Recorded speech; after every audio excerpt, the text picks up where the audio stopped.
Greetings everyone and welcome everyone to hosting the Ark Day 8. Today we come to one of the most powerful revelation, that is of the Ark of the Covenant, the mercy seat. We see that it was not just a golden lead of the Ark, it was God's appointed meeting place with His people. It reveals how Jesus Christ became our true mercy seat through His precious blood.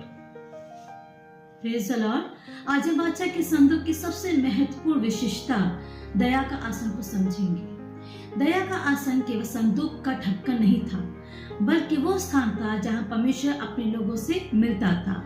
यही दया का आसन भविष्य में आने वाले प्रभु यीशु मसीह की ओर संकेत करता है, जिन्होंने अपने लहू के द्वारा हमारे लिए परमेश्वर तक पहुंचने का मार्ग खोल दिया। On the day of the atonement, the high priest entered the most holy place carrying the blood of the sacrificial animal, and he sprinkled the blood upon the mercy seat. We see that without the blood there was no access into the presence of God. That blood temporarily covered the sins of Israel until the perfect sacrifice, Jesus Christ, would come. And Romans 3:25 declares that God presented Christ as the atoning sacrifice. Through His blood, Jesus is our true mercy seat.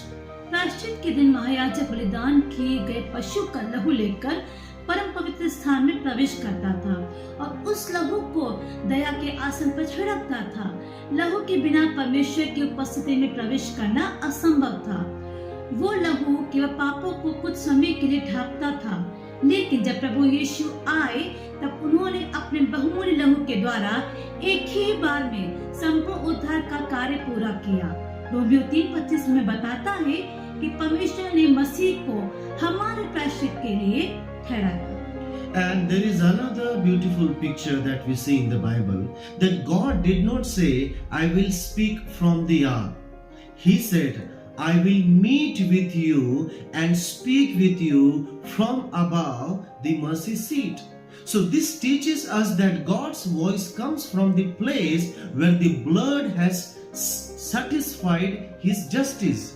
Before there was revelation, there had to be reconciliation, and before there was communion, there had to be atonement. ये एक बहुत गहरा आत्मिक सत्य है।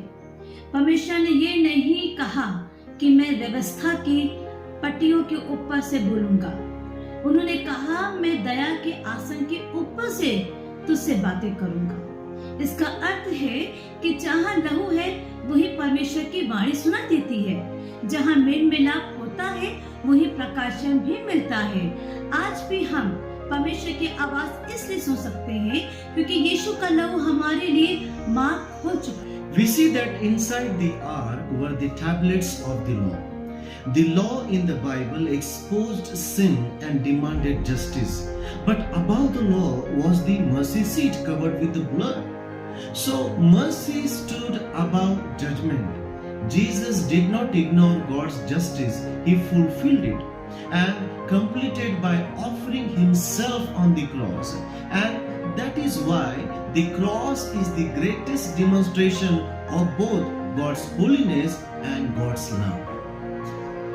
संतों के भीतर व्यवस्था की पट्टियां थीं जो मनुष्य के पाप को प्रकट करती थी, लेकिन उन्हीं पट्टियों के ऊपर दया का आसन था जिस पर लहू छिड़का जाता था।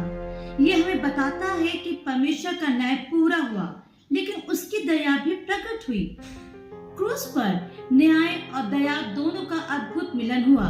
यही कारण है कि आज हमें क्षमा, अनुग्रह और पिता के साथ संगति प्राप्त हुई है। The mercy seat was never just about forgiveness. Its ultimate purpose was fellowship. God desired to dwell among His people since the beginning, and through the blood of Jesus we have bold access into His presence anytime. Today we don't come with the blood of animals, but we come through the eternal blood of Lord Jesus Christ, our perfect mercy seat. दया का आसन का उद्देश्य केवल पापों की क्षमा नहीं था, उसका उद्देश्य था कि मनुष्य फिर से परमेश्वर के साथ संगति में आए। Yes.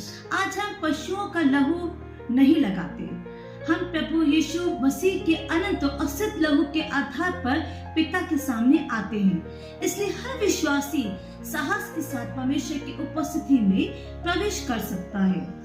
कल हम दया के आसन के और भी गहरे भविष्यात्मक रहस्यों को जानेंगे।